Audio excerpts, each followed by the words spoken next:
Hello everyone and welcome to the channel. आज है 19 सितंबर 2020। आज के सभी इंपॉर्टेंट करंट अफेयर्स को हम इस वीडियो में कवर करने वाले हैं। साथ ही हर क्वेश्चन से रिलेटेड इंपॉर्टेंट फैक्ट्स आपको बताने वाला हूं, इसलिए आप वीडियो को पूरे ध्यान से देखिएगा। इसके PDF का लिंक मैंने वीडियो के डिस्क्रिप्शन में दे दिया है, वहाँ से आप इसे डाउनलोड कर सकते हैं। तो चलिए शुरू करते हैं। फर्स्ट क्वेश्चन है, हाल ही में विश्व जल निगरानी दिवस कब मनाया गया? 18 सितंबर। वर्ष 2003 से 18 सितंबर को विश्व स्तर पर वर्ल्ड वाटर मॉनिटरिंग डे यानी विश्व जल निगरानी दिवस मनाया जाता है। यह दिन दुनिया भर में जल की निगरानी और जल संसाधनों की सुरक्षा में लोगों की जागरूकता और भागीदारी को बढ़ाने के लिए मनाया जाता है। इस वर्ष यानी 2020 के विश्व जल निगरानी दिवस का विषय है सॉल्व वाटर। बात की जाए इसके इतिहास की, तो इस दिन की शुरुआत साल 2003 में अमेरिका के स्वच्छ जल फाउंडेशन यानी अमेरिकाज क्लीन वाटर फाउंडेशन द्वारा वैश्विक शैक्षिक आउटरीच कार्यक्रम के रूप में की गई थी, जो नागरिकों को अपने स्थानीय जल निकायों की बुनियादी निगरानी करने के लिए एक साथ लाने का काम करता है। इसके आयोजन का समन्वय अब जल पर्यावरण महासंघ और अंतर्राष्ट्रीय जल संघ द्वारा किया जाता है। बात की जाए अंतर्राष्ट्रीय जल संघ की, तो इसकी स्थापना 1998 में हुई थी। इसका हेडक्वार्टर लंदन UK में है और इसके अध्यक्ष हैं डियान डी एरेस। वहीं बात की जाए जल पर्यावरण महासंघ की, तो इसकी स्थापना 1928 में हुई थी। इसका मुख्यालय वर्जीनिया संयुक्त राज्य अमेरिका में है और इसके अध्यक्ष हैं जैकलिन ए जारेल। नेक्स्ट क्वेश्चन पर चलते हैं। किस राज्य सरकार ने अर्थिका स्पंदना ऋण वितरण कार्यक्रम शुरू किया है? कर्नाटक।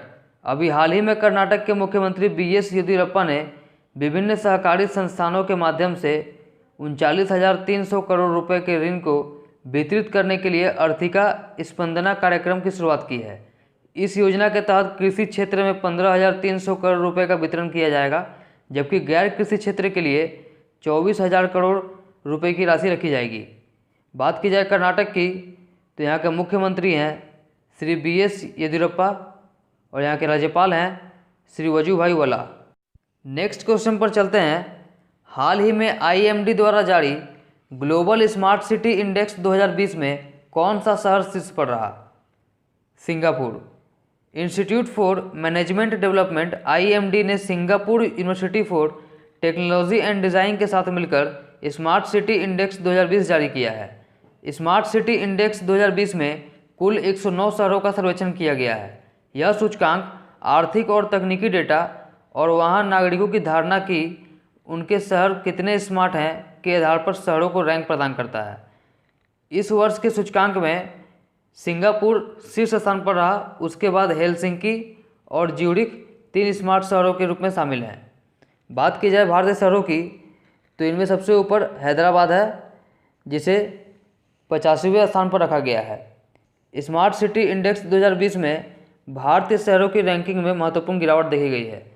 जैसे कुछ एग्जांपल्स को लेते हैं। हैदराबाद की इस वर्ष की रैंकिंग है 85, वही पिछले वर्ष यानी 2019 में 67 थी। नई दिल्ली की इस वर्ष की रैंकिंग है 86 और 2019 में 68 थी। नेक्स्ट क्वेश्चन पर चलते हैं। हाल ही में अंतर्राष्ट्रीय समान वेतन दिवस कब मनाया गया? 18 सितंबर। इंटरनेशनल इक्वल पे डे यानी अंतर्राष्ट्रीय समान वेतन दिवस इस बार 18 सितंबर को पहली बार वैश्विक स्तर पर मनाया जा रहा है। Equal pay international collision EPIC पहले अंतर्राष्ट्रीय समान वेतन दिवस के अवसर पर और वैश्विक कोविड-19 महामारी के इस कठिन दौर में समान सभी श्रम बाजार नेताओं को यह सुनिश्चित करने के लिए आवश्यक कदम उठाने के लिए प्रोत्साहित करने के लिए एक वर्चुअली वैश्विक कॉल टू एक्शन की मेजबानी करेगा। नेक्स्ट क्वेश्चन पर चलते हैं। संयुक्त राष्ट्र द्वारा निर्धारित सतत विकास लक्ष्यों से संबंधित राष्ट्रीय बॉन्ड जारी करने वाला दुनिया का पहला देश कौन बन गया है? मेक्सिको। संयुक्त राष्ट्र द्वारा निर्धारित सतत विकास लक्ष्यों से संबंधित राष्ट्रीय बॉन्ड यानी सोवरिन बॉन्ड जारी करने वाला मेक्सिको दुनिया का पहला देश बन गया है। इसने इस बॉन्ड के जरिए 750 मिलियन यूरो यानी 890 मिलियन डॉलर जुटाए हैं। बात की जाए मेक्सिको की, तो इसकी कैपिटल है मेक्सिको सिटी। यहाँ की करेंसी है मैक्सिकन पेसो और यहाँ के राष्ट्रपति हैं Andres Manuel Lopez Obrador. Next question पर चलते हैं। आज़ादी फ्रीडम फैसिज्म फिक्शन शीर्षक पुस्तक किसने लिखी है?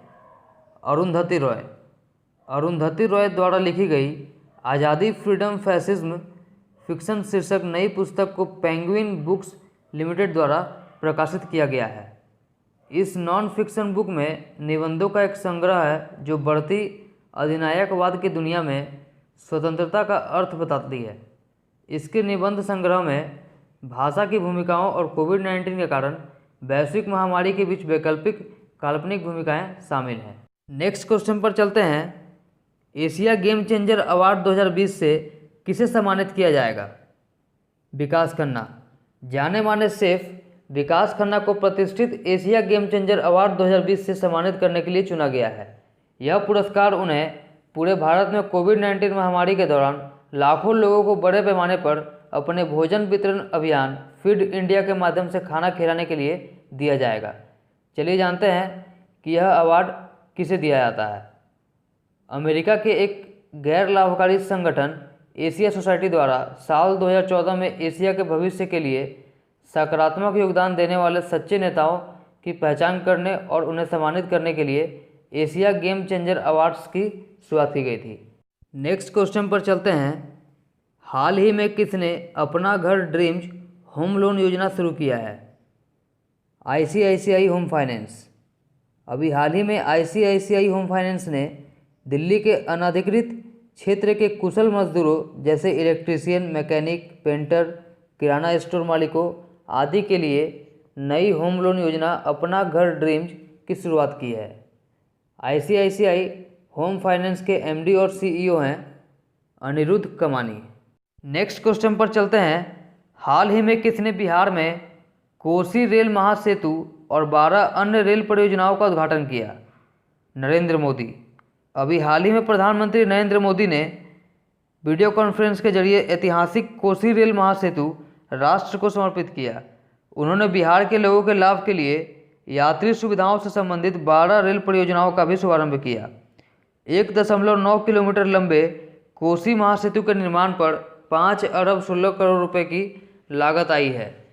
इस सेतु के बनने से निर्मली और सरायगढ़ के बीच की दूरी मौजूदा 298 किलोमीटर से कम होकर 22 किलोमीटर रह गई है। बात की जाए बिहार की तो इसकी कैपिटल है पटना। यहाँ के मुख्यमंत्री हैं नीतीश कुमार और यहाँ के राज्यपाल हैं फागू चौहान। नेक्स्ट क्वेश्चन पर चलते हैं। हाल ही में किस केंद्रीय मंत्री ने अपने पद से इस्तीफा दे दिया है? हरसिमरत कौर बादल। अभी हाल ही में केंद्रीय खाद्य प्रसंस्करण उद्योग मंत्री हरसिमरत कौर बादल ने अपने पद से इस्तीफा दे दिया है। यह कृषि उत्पाद व्यापार और वाणिज्य संवर्धन और सुविधा विधेयक 2020 और मूल्य आश्वासन तथा कृषि सेवाओं पर किसान सशक्तिकरण और संरक्षण समझौते के विरोध में है। नरेंद्र सिंह तोमर ने खाद्य प्रसंस्करण उद्योग मंत्रालय का अतिरिक्त प्रभार संभाला है। नेक्स्ट क्वेश्चन पर चलते हैं। दिल्ली हवाई अड्डे पर भारत के पहले जनरल एविएशन टर्मिनल का उद्घाटन किसने किया? हरदीप सिंह पुरी। अभी हाल ही में नागरिक उड्डयन मंत्री हरदीप सिंह पुरी ने दिल्ली हवाई अड्डे पर भारत के पहले जनरल एविएशन टर्मिनल का उद्घाटन किया है। विशिष्ट टर्मिनल निजी जेट विमानों के उड़ान संचालन को संभालेगा। नया टर्मिनल IGI हवाई अड्डे से चार्टर्ड उड़ानों के माध्यम से उड़ान भरने वाले यात्रियों की आवाजाही और प्रसंस्करण का समर्थन करने के लिए बनाया गया है। यहाँ से आप याद रखिए वर्तमान में नागरिक उड्डयन मंत्री हैं हरदीप सिंह पुरी। नेक्स्ट क्वेश्चन पर चलते हैं। हाल ही में फेसबुक ने किस लोकप्रिय आईवियर ब्रांड के साथ हाथ मिलाया है? रे-बैन। फेसबुक नए स्मार्ट ग्लास विकसित करने के लिए सबसे लोकप्रिय आईवियर ब्रांड में से एक रे-बैन के साथ हाथ मिला रहा है। नए स्मार्ट ग्लास का निर्माण उपयोगकर्ताओं को निकट और प्रिय लोगों से जुड़ने में मदद करने के लिए किया जा रहा है। बात की जाए फेसबुक की तो इसकी स्थापना फरवरी 2004 में मैसाचुसेट्स USA में हुई थी। इसका headquarter Menlo park California US में है और फेसबुक के CEO हैं मार्क जुकरबर्ग।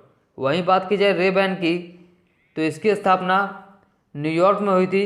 इसका हेडक्वार्टर मिलन इटली में है और इसके CEO हैं फ्रांसेस्को मिलेरी। ठीक है फ्रेंड्स, आज का वीडियो इतना ही रहने देते हैं, फिर मिलेंगे अपने अगले वीडियो में। यदि आपको वीडियो अच्छा लगा हो तो इसे लाइक और शेयर करना मत भूलिएगा। साथ ही अगर चैनल पर पहली बार आए हैं तो इसे सब्सक्राइब करके बेल आइकन के बटन को प्रेस कर दीजिएगा, जिससे कि हमारे आने वाली वीडियो की नोटिफिकेशन आपको सबसे पहले मिल सके। Thank you.